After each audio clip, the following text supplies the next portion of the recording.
오전에 회의장 밖에서 지금 대기하고 있는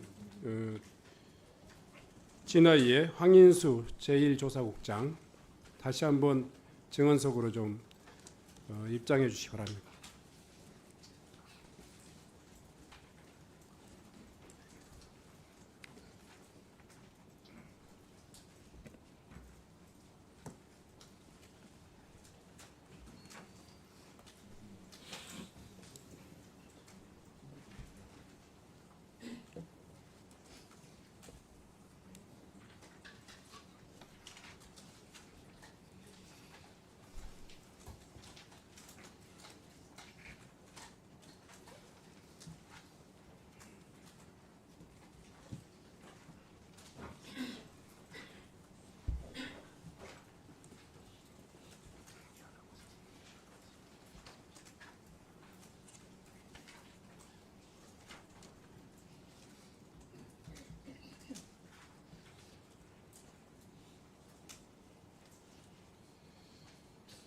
예, 행정실에서는 지금 소재 파악을 해주시기 바랍니다.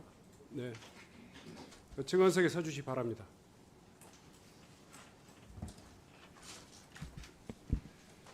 다시 이 오후 질의가 본격적으로 들어가기 전에 황인수 제1조사국장으로 추측되던 지금 증인에게 묻겠습니다. 여러 차례 위원장의 지적에서도 밝혔듯이 지금 황인수 제1조사국장의 그 안면 모습을 공개하는 것이 이미 실효성이 없다고 느껴지고 또 SNS, 방송 그리고 각종 회의 절차를 통해서 공개되고 있습니다. 유독 국회 국정감사장 그리고 국회 현안 질의 과정에서 본인의 이 특수한 신분을 특수한 경력을 사유로 해서 지금 굉장히 넓은 규모의 지금 마스크를 쓰고 있는데 그걸 벗고 증인석에 증인을 해 주실 것을 다시 한번 당부드립니다. 여기에 대해서 다시 한번 본인의 의사를 좀 말씀해 주세요. 예, 그렇게 하시겠습니까? 예, 존경하는 위원장님, 제가 마스크를 못 벗겠다는 게 아니고 저를 도와서 대한민국을 위해서 일했던 사람들에 대한 적절한 보호 조치를 국회에서 해주신다고 약조하신다면 저는 언제든지 벗을 수 있습니다. 증인, 아무래도 여전히 다시 한번 생각해 보시기 바랍니다. 본인의 모습, 만천하에 공개되어 있는 자신의 이 마스크를, 근데 얼굴을 공개하지 못하겠다고 하는 것은 대단히 자가당착으로 보입니다. 많은 국민들이 아마 그런 증인의 답변에 대해서 이해하지 못할 뿐만 아니라 실소를 금할 수 없을 것이라고 생각합니다. 다시 한번 이 국감장에서 지속적으로 이런 마스크를 벗지 못하겠다고 한다면 다시 저희들은 위원회 차원의 중대한 결정을 할 수밖에 없습니다. 다시 한번 회의장 밖에서 대기하시면서 본인의 의지가 또 달라진다면 그 답변을 기회를 드리겠습니다. 퇴장하시기 바랍니다. 참고로 위원님들께서는 질의 과정에서 황인수 제1조사국장의 답변이 필요한 부분들, 특히 마스크를 쓰고라도 답변을 받아야 되겠다고 생각하시는 의원님들은 불러서 질의를 해주시기 바랍니다. 다음은 오전 질의에 이어서 주질의를 계속하겠습니다. 존경하는 이광희 의원님 질의해 주시기 바랍니다. 네, 청주 서원구의 이광희입니다. 지금 대한민국의 명태균 씨에 의해서 아주 사단이 나고 있습니다. 명태균 씨 발언 하나하나가 최순실 국정농단 사건에 버금가는 제2의 국정농단이 아닌가라는 의구심이 들 정도입니다. 내가 들어가면 한 달 만에 정권이 무너진다고 대통령 부부를 협박을 합니다. 검찰을 협박을 하고 대한민국을 협박을 하고 이거 국민들에 대한 협박이라고 생각합니다. 도대체 이 명 씨가 뭐길래 이런 식의 조롱을 당해야 하는가 그런 생각이 좀 들고요. 어쨌든 명태균 씨를 철저하게 그 수사를 좀 해야 된다고 생각을 하는 입장에서 시작을 좀 하겠습니다. 사무총장님께 여쭙겠는데요. 일단 선관위에서 발표한 미래한국연구소 위반행위 조치 내역들입니다. 보면 2019년도 7월 17일 날 고발이 있었고 벌금 300만 원 등등등 쭉 보시면 있겠습니다. 그 많을 때는 이 1,000만 원까지 했는데요. 나중에 특별하게 우리가 문제를 삼으려고 하는 2021년은 전부 경고밖에 안 받았습니다.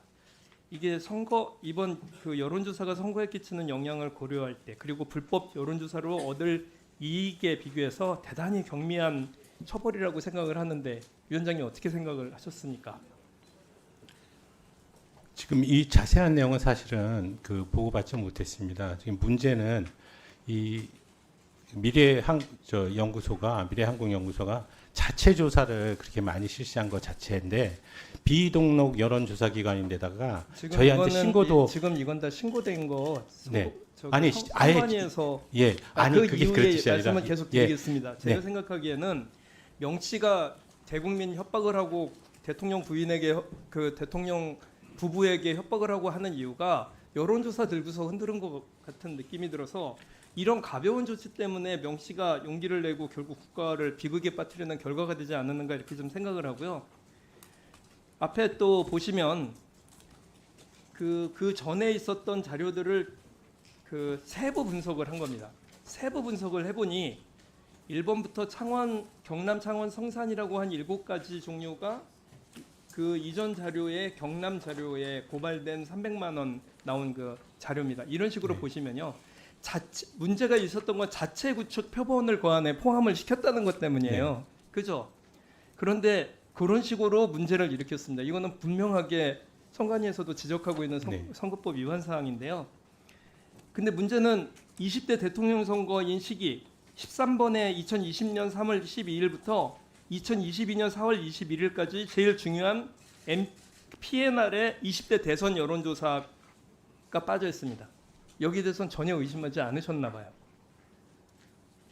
이미 불법 여론조사로 처벌받는 전례가 있는 기관이 의뢰자인 여론조사는 좀 주위에서 살펴봤어야 되는데 이때 왜 빠졌을까요? 왜 이때 빠졌는지요? 네. 혹시 이해가 예, 가십니까? 거기에 대해서는 제가 다음 거 좀 지금 넘겨주실까요? 그 2021년 2월 한 차례, 4월 한 차례, 그리고 5월 첫째 주부터 2022년 3월 2일까지 매주 여론조사가 진행이 됐는데요.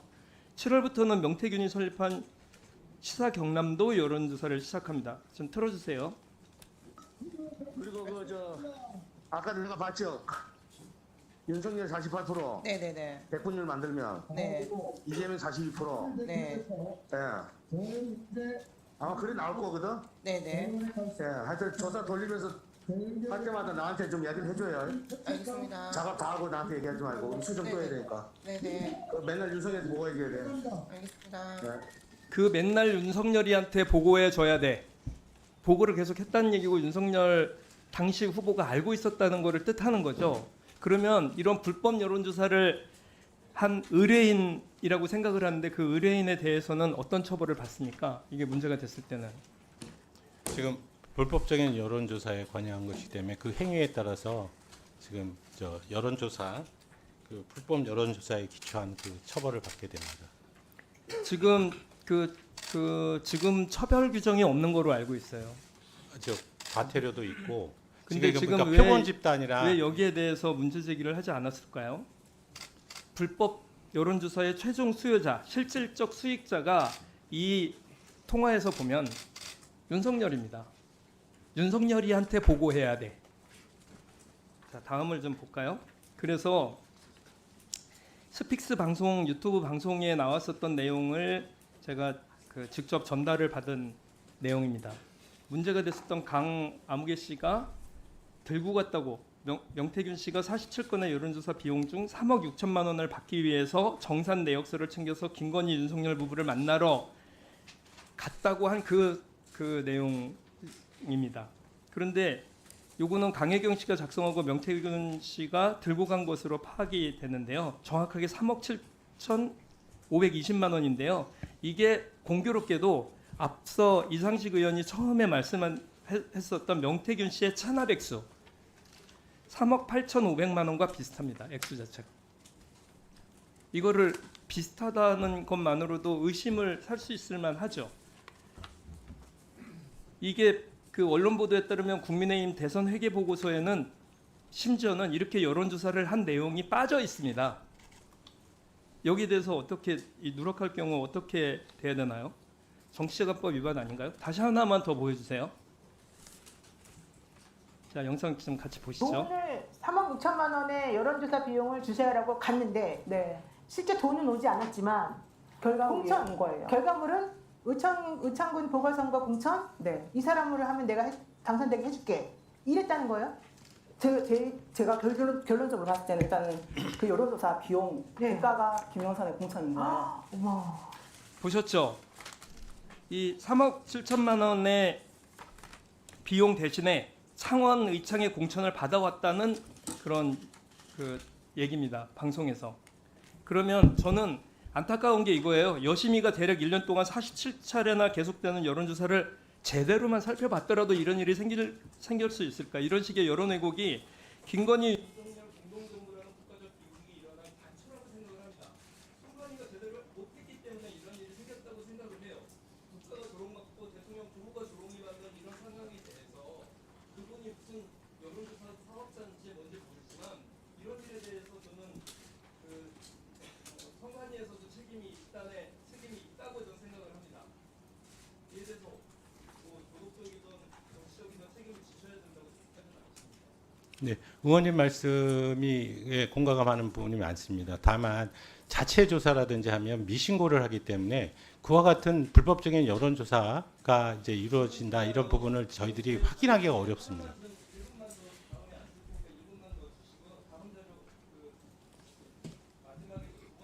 지금 본 질의는 그 추가 시간을 드리지 않는 걸로 원칙을 합니다. 그러니까 한 30초 내에서 그 제가 그 텍스의 자료라고 하면서 명태균 씨가 들고 갔었다는 그 자료에 보면 제가 시간이 없어서 자세히 안 따졌는데 머니투데이에서 1번부터 10일까지 뉴데일리와 세계일보 그리고 명남일보 등등에 440만 원씩 해가지고 수홍에서 나온 금액들이에요. 언론사에 이걸 보내고 언론사에서 다 난 거예요. 이게 걸러지지 않은 거예요.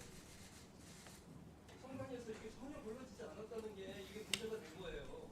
아까 제가 처음에 말씀드렸죠. 어느 특정 시기가 확 빠져 있어요. 그때 이 여론조사들이 언론에 나지 않았느니 언론 다 난 거예요.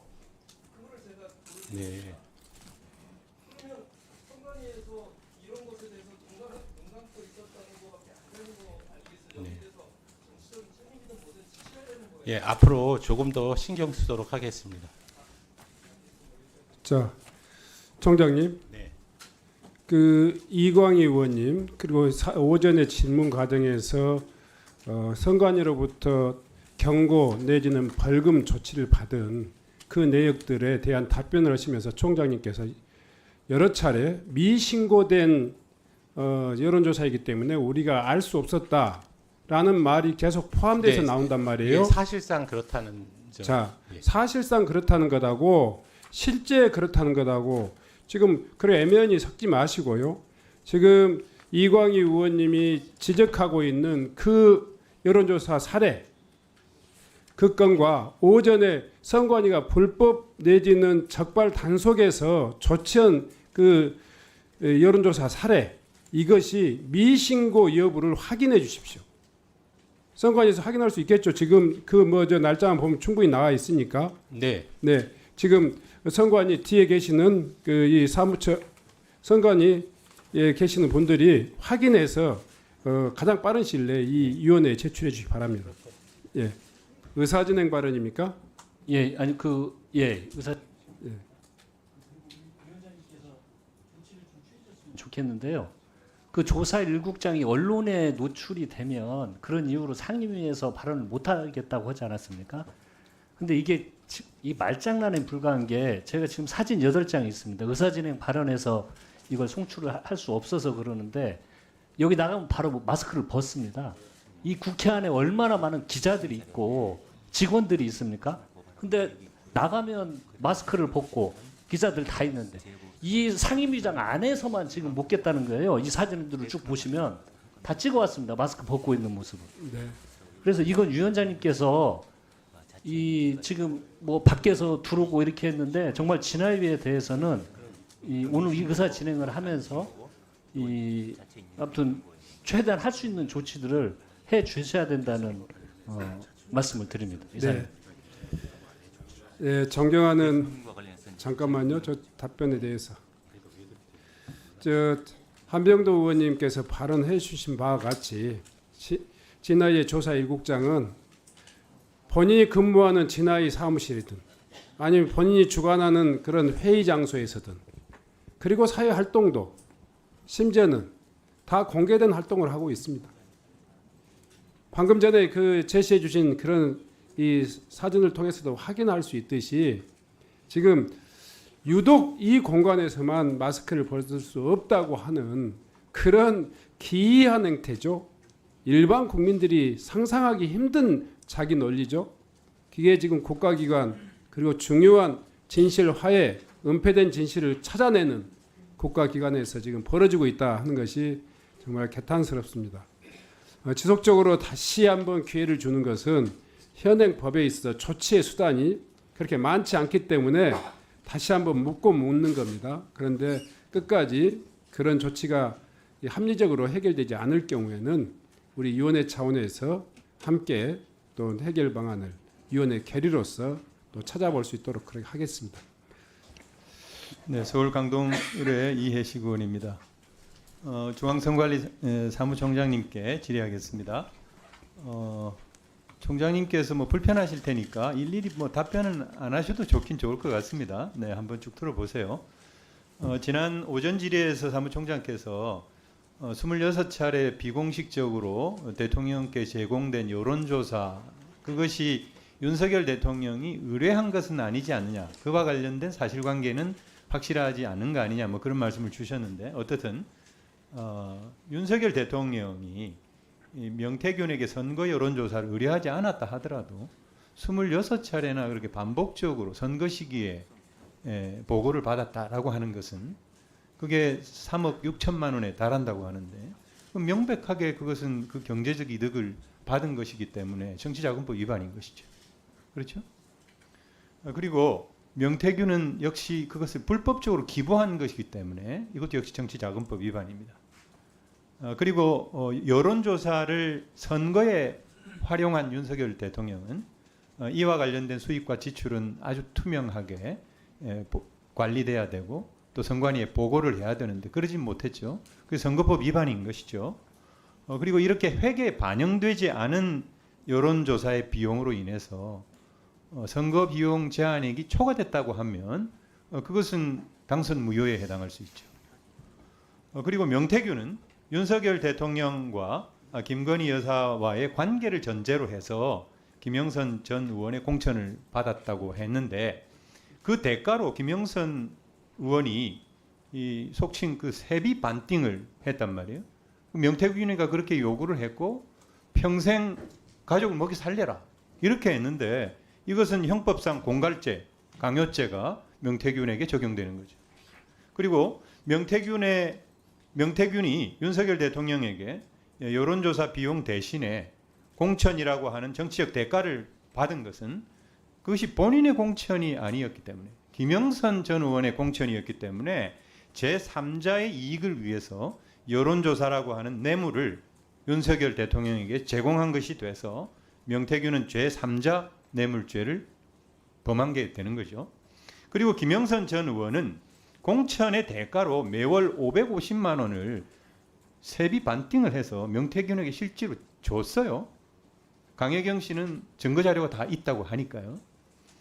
그런데 이것은 부정하게 공천을 받은 대가로 금전적 이득을 제공한 것이기 때문에 역시 뇌물죄에 해당하죠. 또한 공직자는 직무와 관련해서 어떠한 금전적 대가를 주고 받을 수 없기 때문에 공직자의 청렴 의무 위반이 되는 거죠.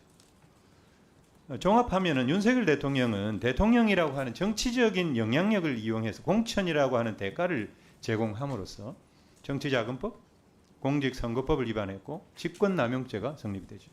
명태균은 불법 기부, 불법 정치자금 요구 및 수령으로서 정치자금법 및 선거법 위반, 공갈 및 강요죄, 제3자 뇌물죄에 해당하고, 김영선 전 의원은 공천 대가로 뇌물 제공하고 직무 관련 대가를 수수했기 때문에 청렴 의무 위반인 것이죠. 그래서 이 사건은 전체적으로는 정말 국기를 흔드는 너무나도 엄청난 사건이죠. 그리고 중앙선거관리위원회 입장에서는 즉시 고발 조치를 하고, 물론 조사가 안 되는데 왜 어떻게 고발하느냐 이렇게 말씀하시지만 저는 사무총장께서 의지만 있다면 직권으로 조사하고 고발 조치할 수 있다고 생각이 됩니다. 그런 조치를 한번 검토를 해주실 것을 부탁을 드리고, 마지막으로 김건희 여사와 관련해서 김건희 여사의 공천 개입이 있었다라고 하는 것이 거의 확실하다는 것을 우리 국민들이 다 알고 있는 것 같아요. 이 김건희 여사의 공천 개입은 우선 선거의 공정성을 해치고 정치적 후견주의와 연고주의를 조장하죠. 누가 공식적인 그런 관리 업무를 하는 사람에게 줄을 서겠어요? 김건희 여사에게 줄을 서지.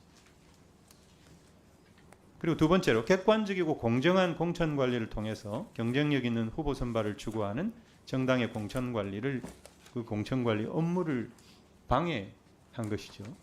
그럼으로써 민주주의를 퇴행시키고 교란시켰다는 비난을 받아 마땅하고, 그리고 대통령과 그 가족의 도덕성과 책임에 대한 국민 신뢰를 크게 떨어뜨려서 종합적으로 볼 때 국정 수행에 가장 큰 걸림돌이 되기에 이르렀기 때문에 이와 관련된 정치적, 사법적 처벌이 꼭 있어야 한다, 이렇게 생각을 합니다.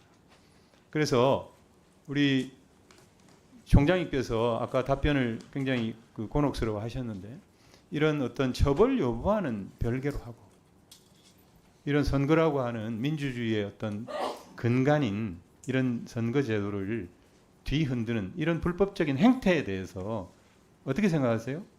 적절한 것이라고 보세요? 그렇지 않다고 보세요? 모두 지금 가정적인 사항에서 지금 질문이 이루어져서 제가 답변드리기가 좀 곤혹스럽습니다. 네, 알겠습니다. 그리고 한 가지 제가 또 질문이 하나. 잠깐, 사무총장이 이제 고발건에 대해서 의지만 있으면 할 수 있다라고 지금 말씀하신 것 같은데요. 사실은 이 중요한 부분은 위원회 구조상 이제 중앙위원회 의결을 거치도록 되어 있습니다. 그래서 한번 올려보시죠. 안건. 네, 그래서 하여튼 우리 의원님이 지적해 주신 사항에 대해서는 의원님들한테 전달해 드리도록 하겠습니다. 알겠습니다. 네, 소방청장께 질문하겠습니다. 예. 이재명 대표의 정치 테러가 있었습니다. 그 정치 테러 당시에 이재명 대표를 이송했던 일반 응급 의료 헬기, 소방 헬기와 관련돼서 제가 소방청 매뉴얼상에 문제가 있느냐, 권익위는 지침을 위반했다라고 하면서 소방청 공무원 2사람에 대한 징계를 요구했는데 그것이 매우 부당하다라고 하는 것이 여러 가지 자료에 의해서 드러났고, 남아영 전 소방청장도 그런 견해를 얘기한 적이 있죠. 저도 자료를 요청을 했는데 소방청 매뉴얼상 문제가 있느냐 이렇게 질문을 했는데 특별한 문제는 발견되지 않았다, 이렇게 서면으로 답변을 주셨습니다. 어떻게 보세요?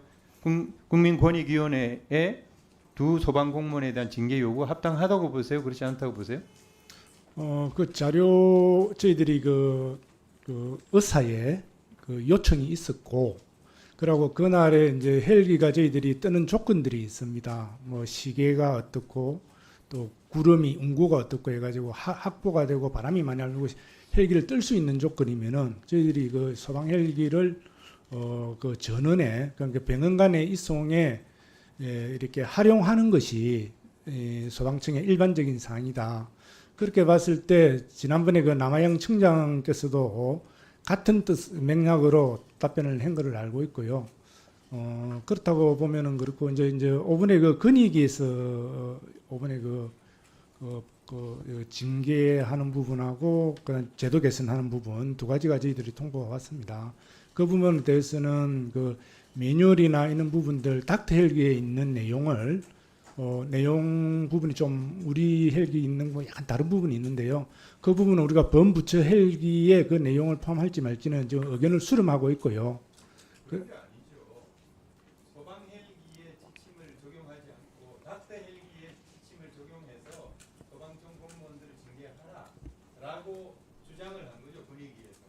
그 부분에 대해서는 닭을 잡는데 닭 잡는 칼을 써야 되는데 예. 소 잡는 칼을 쓰지 않았다고 그렇게 징계하라고 요구하는 거예요. 똑같은 거예요. 네, 그 부분에 대해서는 부산시 소방재난본부에서 거기에 대한 자기들 그 내부적인 절차와 또 검토 과정들을 거쳐서 결론을 낼 것으로 이렇게 저는 생각하고 있습니다. 어쨌든 단적으로 말해서 그 두 소방공무원이 지침 위반을 한 것이냐 안 한 것이냐 단적으로 말씀해 보세요. 그 부분은 답변을 주셨잖아요. 이미 매뉴얼 3 특별한 문제 발견되지 않았다고. 그래서 거기 소방 응급 구조 헬기에 그 활용하는 매뉴얼에는 위반된 것이 없는 것으로 저희들은 판단을 하고 있습니다. 의원입니다. 저희 용인갑 지역이 최근에 굉장히 유명세를 타고 있습니다. 우리 김대남 녹취 파일 공개되면서 4월 10일 총선에서 우리 김건희 여사의 용인갑 이현모 후보 공천설이 지금 불거져 나오고 있습니다. 저는 몇 가지 점에서 우리 김건희 여사가 용인갑에 이현모 후보를 공천하는데 개입했을 것이라고 생각을 합니다. 첫째, 이현모 후보의 배우자 신모 씨는 윤 대통령과 김건희 여사가 스페인 순방 갈 때 민간인의 신분으로 비행기에 전용기에 탑승해서 김건희 여사를 수행한 분입니다. 두 번째, 윤 대통령께서 이 둘의 사이를 직접 중매했다 이렇게 알려지고 있습니다. 셋째, 어디까지나 이현모는 윤석열 검찰 사단의 황태자다. 그랬기 때문에 인사비서관까지 했다 이렇게 생각을 합니다. 저도 김대남 후보 같이 뛰었기 때문에 좀 아는데요. 이분이 과장은 좀 할 수 있을지언정 거짓말을 할 사람은 아니다. 이분이 저한테 이야기하기를 내가 이현모를 도우는 척이라도 해서 공기업 가야 된다 이렇게 저한테 분명히 말을 했거든요. 자, 그러니까 이 윤 대통령이 얼마나 이 이현모를 당선시키고 싶겠습니까? 그래서 우리 슬라이드 한번 떼어보십시오. 우리 윤석열 대통령이 전국에 24번의 정책 간담회를 했습니다. 하면서 이 중에 1월 4일, 3월 25일 두 번 용인을 방문했습니다. 그러면서 이현모 후보가 했던 똑같은 이제 정책적 공약을 제시합니다. 반도체 고속도로 건설, 반도체 마이스트고 신설.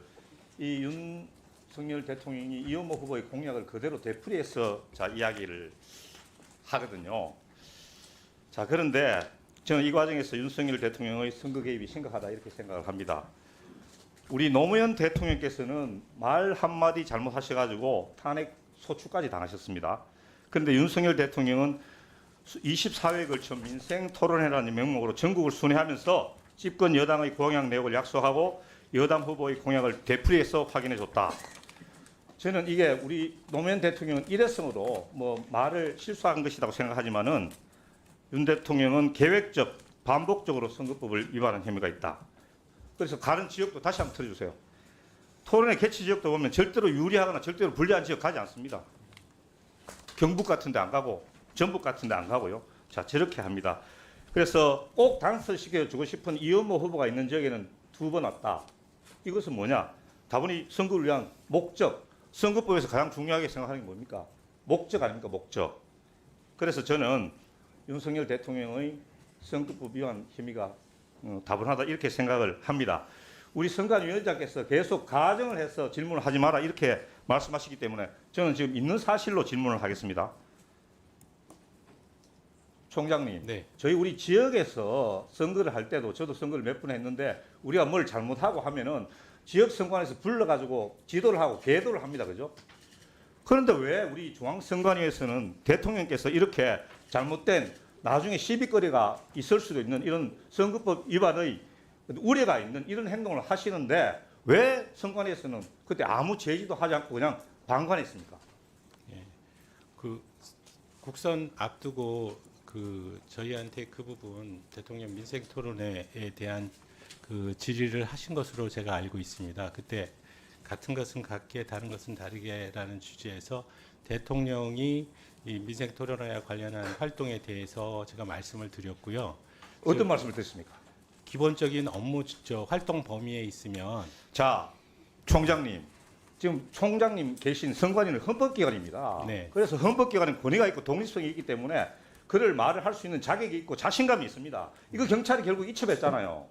경찰은 수사기관이고 당연히 권력기관은 대통령의 눈치를 보게 돼 있는데 그러니까 당연히 통상적인 업무 활동의 일환이다 이렇게 해가지고 불송치를 하는 거 아닙니까? 제가 보기에는 총장님은 그때 당연히 그때 무슨 한 말씀을 하셔야 되는데 혹시 대통령하고 같은 동창이다 이런 게 작용한 거 아닙니까?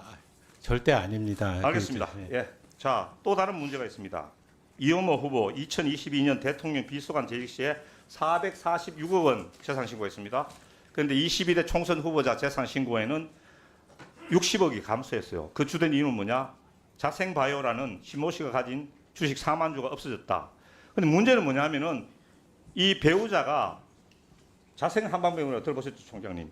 거기에 대주주예요. 여기서 자생한방병원에서 2020년 8일부터 2022년 8일까지 90억을 대여해줘요. 그런데 2023년에 자생바이오라는 회사가 갑자기 청산돼 버립니다.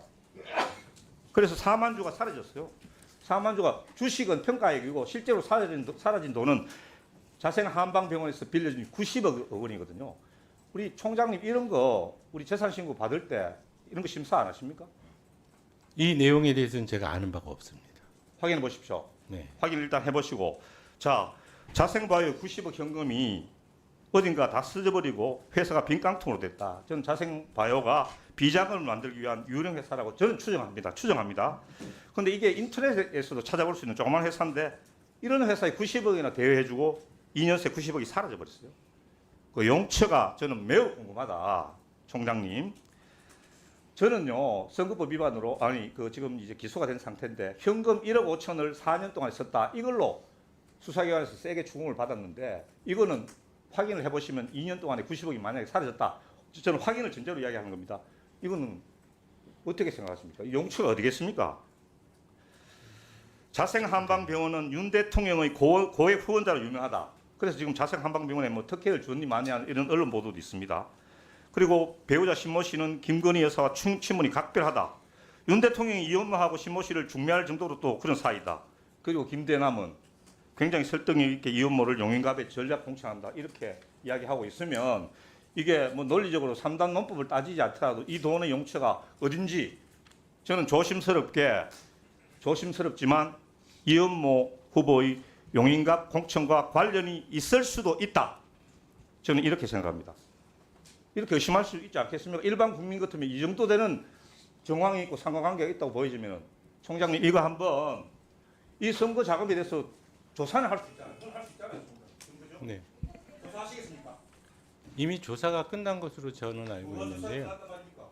지금 선거 후보자가 제출한 내용에 대해서 지금 저희들이 이제 실사를 한 것으로 알고 있는데 지금 아직 실사 안 돼요. 그러면 실사를 했으면요 그 보고서를 정확하게 저한테 제출하십시오. 네, 저희들이 아직 선거 비용 실사됐죠. 저희들이 네, 선거 마무리해 마치고 주십시오. 선거 비용 실사는 끝난 것으로 알고 있습니다. 예, 그 보고서를 저한테 예, 알겠습니다. 네, 네. 예, 수고하셨습니다. 예, 조은희 의원님. 그냥 넘어가려고 그랬는데요. 이상식 위원님의 국감 태도가 도를 지나칩니다.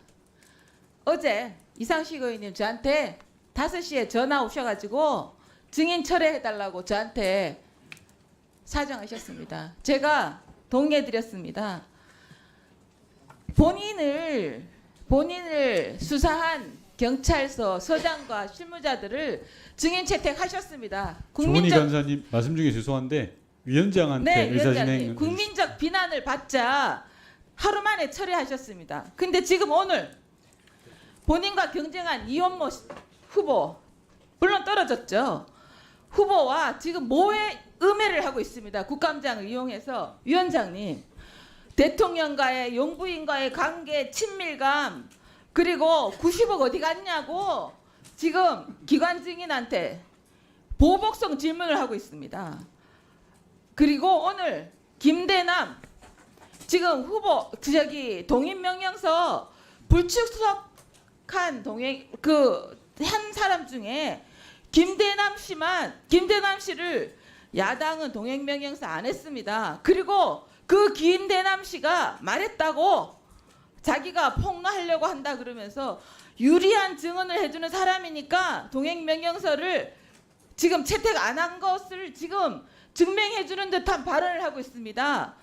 위원장님, 이렇게 낯뜨겁고 지금 국감장을 개인 보복의 장으로 만드는 이런 발언을 하시는 조은희 간사님, 위원장님의 상대 발언, 의원의 발언에 대한 게 아니라 의사 진행에 대해서 이야기드립니다. 이런 것을 제동을 걸어 주셔야 합니다. 이런 증인 채택과 이런 발언에 대해서는 국감장을 개인 보복의 장으로 만드는 것에 대해서는 위원장님께서 강력하게 제동을 걸어 주시기 부탁드립니다. 이상입니다. 정말 부끄럽습니다. 조은희 간사님 수고하셨고요. 제가 앞서 위원장님께서도 여러 번 이야기하셨는데 상대 의원의 질의에 대해서 평가나 폄훼하지 말자고 이야기하셨는데도 그 이야기 하셔서 제가 2분 동안 다 듣고 있었습니다. 이상식 의원님 2분 동안 의사진행 발언하십시오. 저도 끝까지 다 들어드렸습니다. 제가 우리 조은희 간사님한테 요청해가지고 정인 신청을 처리한 거 맞습니다. 예. 그렇지만 사정한 게 아니고, 예, 비난을 받아서 그런 게 아니고, 제가 옛날에 근무했던 그야말로 뭐 후배 경찰관들에 대해서 제가 여러 가지 생각이 들어가지고 자진 처리했다, 이 말씀을 분명히 드립니다. 그리고 혹시 그 과정에서 여러분들한테 뭐 우리가 국감 신청을 마구잡이로 했다 하는 이런 비난이 있으면 거기에 대한 비난은 제가 이제 기꺼이 받아들일 용의가 있습니다. 하지만 오늘 제가 질문한 것 중에 무슨 보복성 제가 질문이 있었습니까? 보복을 따지면은 사실 상대 후보가 저한테 훨씬 더 보복을 했습니다. 제가 사실 그걸 따지려고 경찰관 후배들을 정인으로 신청하려고 하다가 여러 가지 사정상 생각이 바뀌어가지고 제가 철회했다고 말씀드렸잖아요. 제가 이야기한 건 김대남 김대남의 녹취록이 터져 나와가지고, 예, 그게 우리 용인갑 지역에, 제가 있었던 지역에 거기서 공천 개입이 있었다 그래서 제가 아는 자료, 그리고 제가 또 연구한 자료, 이런 걸 종합해가 질의를 하는데 제가 뭐 억측이나 근거 없는 그걸 뭐 단정적으로 제가 주장한 적이 있습니까? 저는 이렇게 생각한다고 제가 분명히 말씀드렸지 않습니까? 그래서 이거를 너무 개인적으로 폄하해가지고 보복성 질의다, 저는 이거는 억셉트할 수가 없습니다. 네, 수고하셨습니다. 죄송한데 배준영 의원님 죄송한데 이거는 상대 의원에 대한 평가, 죄송한데 이상식 의원님 질의에 대한 내용이 아니라면 의사진행 발언하셔도 되는데 만약에 그 내용이라면은 허용을 하지 않겠습니다. 앞서 계속 오전부터 계속 돼왔던 게 상대 의원에 대해서는 그럼 진행하도록 하겠습니다. 예, 의사진행 발언 하시겠습니까? 하지 마. 할게요. 예, 좋습니다. 배준영 의원 하십시오. 네. 오늘 그 문화일보 1면자입니다. 동행명령권 남발, 검찰 행세하는 거대 야당, 국감 사흘간 6건, 벌써 역대 평균 2.6건 넘어. 그리고 따옴표를 했죠. 의석을 무기로 수사기관 노릇. 그 욕하면서 닮아간다고 지금 민주당에서 검찰이 편협되고 잘못된 수사라고 얼마나 지금 비난을 합니까? 그런데 지금 우리 국회가 입법기관이 아니라 사법기관이 돼가고 있는 것 같습니다. 그래서 100번 양보해도 좋다 이겁니다. 국회 권능을 인정해서 그렇게 한다고 하더라도 강혜경 씨는 왜 동행명령장 발행 안 합니까? 강혜경 씨가 이제 민주당 측에서 얘기하는 걸 들어보니까 무슨 공익제보자 신분 정도라고 그러던데 권익위 확인해 보겠습니다만은 아닌 걸로 알고 있습니다. 그리고 법사위에는 나간다고 그러는데 법사위는 1부 리그고 행안위는 2부 리그라서 안 불리시는 겁니까? 전 창피합니다. 그리고 김영선 전 의원, 명태균, 오전에는 또 김건희 여사 주변인이라고 그랬는데 대질신문이 두려워서 그렇게 안 부르는 겁니까? 그리고 아까 뭐 김대남 씨 얘기도 나왔는데 글쎄 저희는 100번 양보해갖고 동행명령장을 필요하면 발부를 해야죠.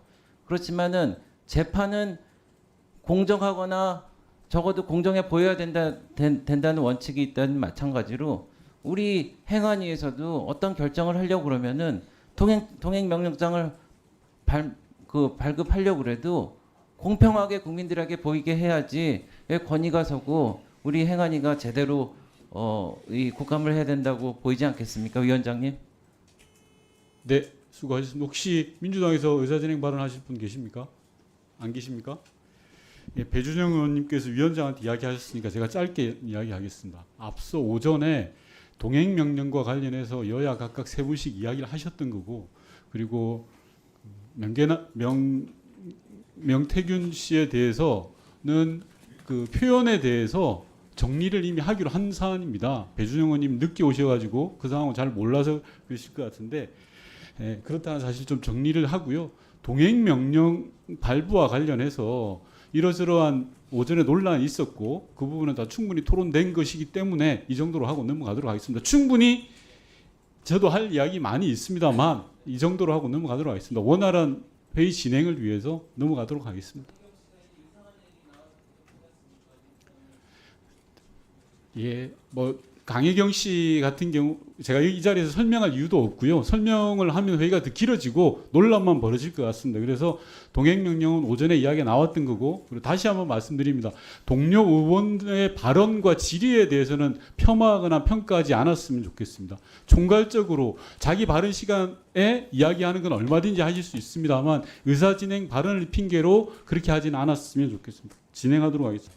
저 사무총장님, 오늘 이제 명태균 사태에 대해서 여러 의원님들이 지적을 하고 계시는데 종합적으로 좀 어떻게 생각하십니까? 그 지금 오전에도 말씀드렸다시피 이게 확정되지 않은 아직 수사 중인 사안이 그 사실관계가 알겠습니다. 정리가 안 돼 있는 상황이죠. 네, 저는 그렇게 생각합니다. 민주주의 기본 질서, 이 선거 제도를 뒤흔드는 아주 심각한 사안이라 봅니다. 어떻게 보면 중앙선관위가 존재하는 이유고 이걸 막아야 될 책무가 있습니다. 근데 이제 오늘 이제 사무총장님의 전체적인 발언을 보면 확정되지 않은 사실이다, 판단할 수 없다, 그렇게 일관을 하시는데 직권조사가 있습니까, 선관위? 저희들도 위법사항이 발생되면 그럼 직권을 합니다. 어떨 때 하는 겁니까? 지금 선거 관리 절차 전반에 걸쳐서 지금 그러면 말씀하신 대로 지금 명태균 사태, 그리고 김건희 여사 이런 관련, 그리고 그 당시 지난 총선 때 대통령의 민생 토론회 등 여러 가지 이제 문제점이 있었잖아요. 그거에 대해서는 어떻게 직권조사나 이런 선관위가 어떤 그런 역할을 했나요? 그러니까 지금 어떤 고발이 노력을 안 하셨나요, 그때? 네, 고발이나 신고가 안 들어와도 할 수는 있습니다. 그리고 지난번 저 총장님. 네. 지난번 아까 그 이성시 의원님 말했는데 경기도 용인에 2번을 갔습니다. 민생 토론회. 반도체 메가클러스터 622조 300만 개 일자리 그렇게 하고 그 지역에 이모라는 후보가 출마를 했습니다. 그래서 그 해당 지역 후보가 이제 관련 내용에 또 홍보를 하고요. 그 해당 지역의 여당 후보의 공약과 일치를 하고, 이런 건 선거에 영향을 미치는 행위가 아닙니까? 이 부분에 대해서는 저희가 그때 당시 정리를 했을 때는 우리 야당 의원님뿐만 아니라 이 클러스터 조성이나 그래서 그 당시에 참여연대에서 참여해서 선관위 고발했죠. 네. 어떤 조치를 했나요? 아니 그래서 지금 보니까 그 현안 사업으로 특정 후보자만, 그러니까 예를 들어서 뭐 A모 씨만 한 게 아니고 모든 그때 당시에 그 출마하시는 후보자들의 공약 사항이 같아서 단순히 이 공약 제시만 가지고는 안 된다 이렇게 제가 생각합니다. 알기로는 조사를 하지 않았죠. 아니 그러니까요. 네. 조사도 그러니까 없이 그냥 서울 경찰청으로 이제 넘기셨죠. 실질적인 내용은 그렇습니다. 저희들이 그러니까 이제 제가 조사에 그 말씀이에요. 착수하기 전에 선거법 위반 사안이고 그러한 정황이 있는데도 불구하고 중앙선관위의 고유 권한인 조사 기능, 그래서 그러한 사안에 대해서 선거법의 전문가고 그런 선관위가 1차적 판단 기관인데 불구하고 소극적이고 특히 권력과 정부와 관련돼서는 왜 이리 간대한지 대다수 국민들이 이해를 못하고 있는 겁니다. 그리고 또 이제 영부인 김건희 여사가 또 김영선 그 당시 후보 지역구를 변경할 것을 요청하며 대통령과 맞추면 지역 공약을 마련하겠다. 이런 거는 대통령과 영부인이 공약으로 특정 후보를 도렸다면 선거법 위반 아닌가요? 어떻게 생각하십니까? 꼭 그렇게 말씀하시니까 제가 이제 답변을 드리기가 어렵다는 겁니다. 그러니까 확정적이고 여당이 질문하면 아니 단호하게 지금, 예, 그리고 답변하시면서 지금 야당이 하면 이렇게 아니 뭐 이렇게 요건은 저희가 조사에 착수할지 여부를 결정하기 위해서 기본적으로 확인 절차는 거치는 지난번 선거 사항이라는 걸 때 말씀을 투표소에 드리고요. 대파를 소지해서 네. 금지하셨죠? 네. 그때는 여전히 신속하게 그렇게 그때는 하시고 네. 여전히 그 부분은 그때 네. 오셔서 항의 방문단으로 오셨을 때 제가 그러니까 말씀드린 제가 내용이 말씀드린 건 맞고요. 그렇습니다. 네. 대통령과 여당에는 한없이 관대하고 공손하고 그렇게 일반 유권자들의 자유로운 선거 운동이나 의사 표시 그리고 야당에 대해서는 엄격하고요. 지금 같은 명태균, 김대남, 국정농단 같은 경우 이런 어려운 시고 공정과 상식이 사라져가지고 모든 국민들이 울분에 지금 토로를 합니다. 그럼 헌법기관인 선관위가 법과 정의의 원칙에 또 민주주의를 지키는 보루로서 또 민주주의의 꽃이 선거 아닙니까? 선거를 평이화시키고 있는 거 아닙니까? 그거에 대해서 특히 이번에 대통령과 여러 특정 어떤 여당 후보들 이런 정치인들이 이런 관권 선거 치닫는 것에 대해서 중앙선관위가 방파제 역할을 해야 되는 겁니다. 파수꾼 역할을. 그러지 못하기 때문에 지금 이 뭡니까 명태균 이런 사태가 발생해서 온 나라 국기문란 사태로 치닫는 겁니다. 지금 아까 지금 말씀드렸듯이 여러 의원님들이 말씀하셨어요. 수사기관에서 수사하는 사안이면 선관위가 따로 하지 않는다. 그러면 왜 선관위가 조사권을 갖고 있습니까? 말씀하신 대로 네. 사전에 선제적으로 네. 이제 선거 관리를 하기 위한 부분이 더 큽니다. 그러니까 수사 기소권을 갖고 있는 경찰과 검찰이 정권의 눈치를 보면서 선거와 관련하여 권력에 입맞는 조사를 진행하기 때문에 적어도 헌법기관인 선관위가 권력의 눈치를 보지 않고 조사를 할 것이라는 국민적 믿음 때문에 조사권을 주는 것입니다. 그런데 오늘 총장님의 답변을 보면 선관위가 헌법기관으로서 갖는 권한과 권능, 기대를 저버렸다 봅니다. 선거하고 정치 자금에서 가장 전문성 있는 기관인 선관위가 그 모든 판단을 수사기관에 넘겨버린다면 그게 어느 국민들이 이해를 하겠습니까? 만약에 그런 식으로 하면 선관위가 차라리 지금 갖고 있는 조사 권한을 반납하는 게 상책일 수 있습니다. 선거 사무만 하는 기능. 아까 모 의원의 답변에 그렇게 말씀하셨. 조사와 단속과 수사, 의뢰, 사전 중점이라고. 네, 그렇습니다. 지금 기존의 평상시 선거법에만 집중하면 됩니다. 조사를 함으로써 헌법 기관으로서 선관위의 권능과 책무로서 민주정치 그리고 정치 질서를 보존해야죠. 지금 사전적 가정 판단하에 저희가 조치를 취하고 있는데 저희가 할 수 있는 권한 자체가 조사한 다음에 범죄 혐의가 있을 때 고발하는 조치에 불과합니다. 결국은 선관위의 판단 자체를 수사기관이 재판단하는 과정에서 저희에게 유권적 해석 권한이 없기 때문에 특별한 말하자면 저희의 그 판단과 다를 수 있는 판단이 내려질 수 있는 거고요. 네, 따라서 마무리해 주십시오. 네. 지금 의원님이 말씀하시는 부분이 경우에 따라서는 옳을 수 있을지도 모릅니다. 그렇다면 지금 거꾸로 선관위가 그러면 아예 조사권을 선관위 가질 필요가 없지 않느냐 이론도 있을 수 있지만 만약 사후에라도 이와 같은 범죄 행위에 적극적으로 대응하라는 요구를 하신다면 저희 기관을 특별사법경찰권을 저희 기관한테 또 주는 방안도 있을 수 있을 겁니다. 네.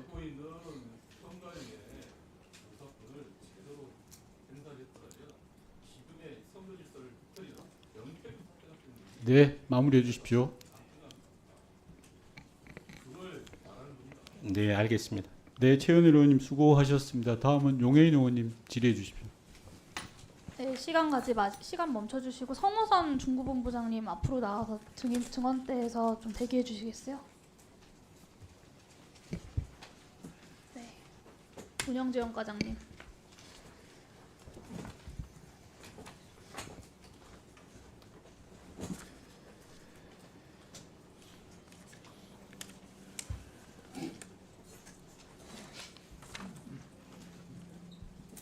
네, 화면 봐주시면 중구본 울산 119 화학구조센터에서 발생한 끔찍한 직장 내 괴롭힘 사건입니다.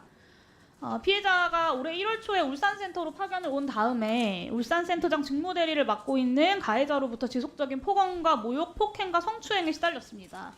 족구 못한다고 폭언하고 5번이나 귀를 깨물고, 제가 정말 이렇게 너무 충격적이었어요. 사람의 존엄을 정말 무자비하게 짓밟았다라고 볼 수밖에 없는 수준이고, 관련해서 조치 경과를 보고를 받았는데요. 참 처참합니다.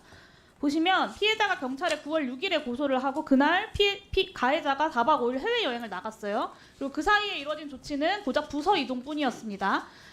이틀, 그리고 길어야 일주일이면 끝날 수 있는 조사도 한 달을 질질 끌다가 국감 앞두고 MBC랑 JTBC 같은 공중파 언론들에서 뉴스에 나오니까 그제서야 국정감사 4일 앞두고 부랴부랴 10월 6일에 직위회제를 합니다. 이거 전형적인 늦장 조치고 부실 조치입니다. 청장님, 이 사건 대응 현재 충분하다고 보십니까? 이게 그 9월 6일날 의원님 말씀하신 바와 같이 대응에 고소가 문제 있었고요. 없냐고 여쭙습니다. 하고 경과는 제가 나서 다 말씀드렸습니다. 중구본에서 이제 그 제2차 가해를 방지하기 위해서 그 피해자가 피의자를 분리 아니요, 조치하고 저는 대응이 충분하냐고 여쭙고요. 그 과정에 대해서는 저도 이미 다 알고 있습니다. 이 징계에 대한 의지가 소방청에서 없는 거예요. 사실은 이미 징계됐었어야 하는 사안입니다. 국가공무원법 83조에 따르면 검경 수사 진행된다 하더라도 얼마든지 징계할 수 있습니다. 저는 이 가해자의 행태를 보면 중징계가 아니라 파면되어야 마땅한 수준이라고 생각하는데요. 이 사건을 청장님께서 심각하게 생각하신다면 수사 전에 낱낱이 감사해서 중징계 하실 수 있지 않습니까? 지금은 그 우리 그 산하 기관인 중구 본부에서 그 관련된 절차들을 진행을 하고 있습니다. 그 절차들이 충분하지 않다고 말씀을 드린 거고, 그 부분은 제가 뒤에서 다시 말씀드릴게요. 소방청 대응이 필요하다고 말씀드리는 거고요. 소방청 대응이 엉망입니다. 이 가해자가 과거에도 수차례의 비위 행위로 감찰과 징계를 받았던 거 알고 계시죠?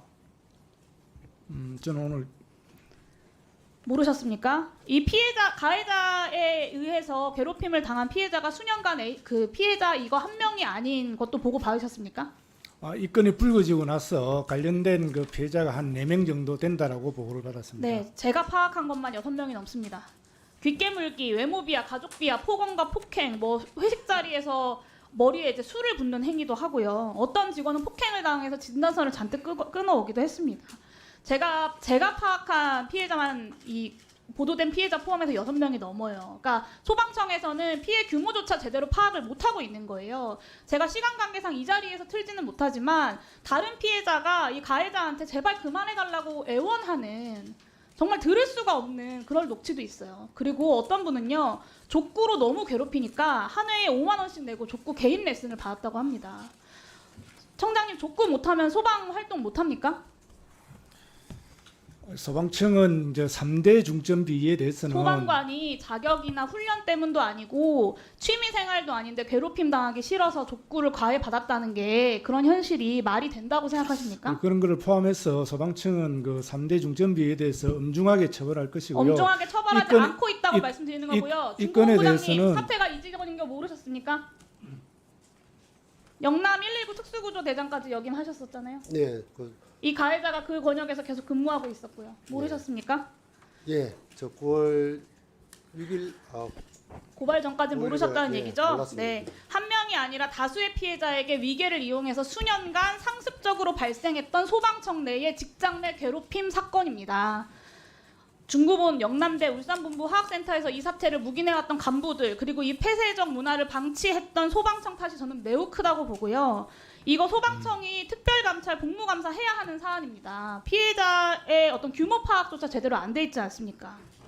그리고 지난 감찰 조사도요. 제가 확인해 보니까 조사 자체가 엉망이었는데 엄정 대응한다고 말씀하셨는데 그렇게 진행되지 않고 있다는 걸 제가 말씀드리는 거예요. 이 사건 조사한 중구본 감찰 담당, 영남대 행정 담당 둘 다 특전사 출신인 거 알고 계시죠? 예. 네. 그리고 중구본 기획협력과장도 특전사 출신 맞나요? 예. 네. 본청 감사 담당관도 지금 특전사 출신이 맞나요? 감사과장은 특전사 출신이 아닙니다. 아닙니까? 예. 이 가해자하고요 다 선후배 관계들이에요. 그러니까 이 문제 자체가 이 군대 내의 어떤 부조리한 문화들이 고스란히 소방 조직에서 나타나고 있는 사안이라는 겁니다. 그리고 그 선후배 관계가 굉장히 강력하게 얽혀 있는 거고요. 근데 이런 사람들이 선후배 관계로 얽혀 있는 특수부대 출신들이 감사하고 감찰한다고 내려와서 가해자 잘못 얘기해봐라라고 하면 피해자들이 그 잘못 이야기할 수 있겠습니까? 못하죠. 더 위축되고요. 소방이라는 조직의 신뢰는 더 깎일 뿐입니다. 저한테 대면 설명을 왔던 중구본 과장이 뭐 다른 피해자들이 어차피 그 가해자가 징계될 것 같아서 별 요청 안 한다 이렇게 얘기하셨는데요. 제가 나중에 직원들 확인해 보니까 감찰 담당자가 피해자한테 와서 가해자가 자살할 것 같다. 아내가 힘들어한다더라. 부산본부 갈래? 울산본부 갈래? 그랬답니다. 그러니까 사실과 너무 달라요. 감찰하라는 대신 가해자를 두둔하고 다니고 있는 거고 2차 가해를 하고 다니고 있는 거예요. 피해자를 회유하고 사건 축소에 앞장서고 조직적 축소 은폐를 하고 있는 겁니다. 저는 감찰 담당자들의 이 행태조차도 감사 대상이라고 생각하고요. 가해자랑 친한 주변 인물들은 지금도 피해자들한테 연락해서 앞으로 계속 근무할 건데 생각 잘 해라 라고 회유하고 있다고 합니다. 이거 바로 잡아야 합니다. 이 청차원에서 특별감찰 그리고 복무감사 바로 착수하는 거 반드시 필요하고요.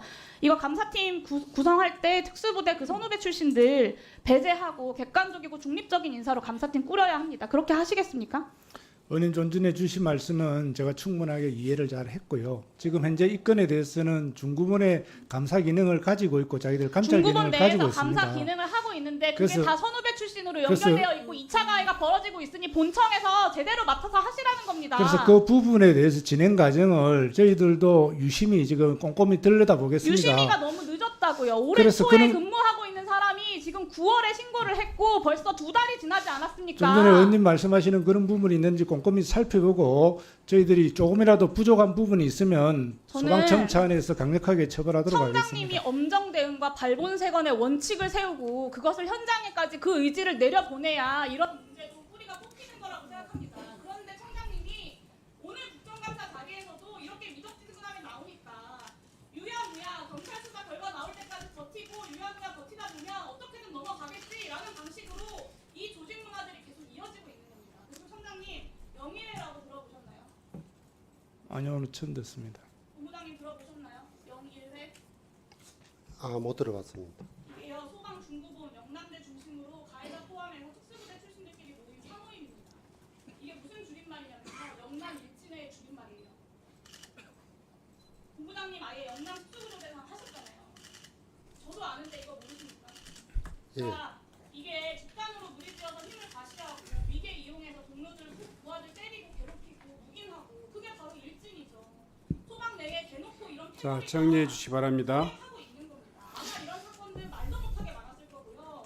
소방 내에 중구본에 영남대에 보이다 못해서 썩어서 터지고 있는 이 문제에 대해서 제대로 징계조차 안 하고 문제 생기면 다른 지역으로 그냥 돌려버리고 마무리하니까 계속해서 반복되고 있는 겁니다. 반드시 이 썩은 조직 문화를 도려내 달라 그렇게 요청드립니다. 의원님 좀 전에 주시는 말씀 충분하게 이해를 했고요. 그런 부분들이 발본하고 세분될 수 있도록 소방청에서 청장도 강력한 의지를 가지고 꼼꼼히 처리하겠다는 말씀을 제가 드리겠습니다. 그리고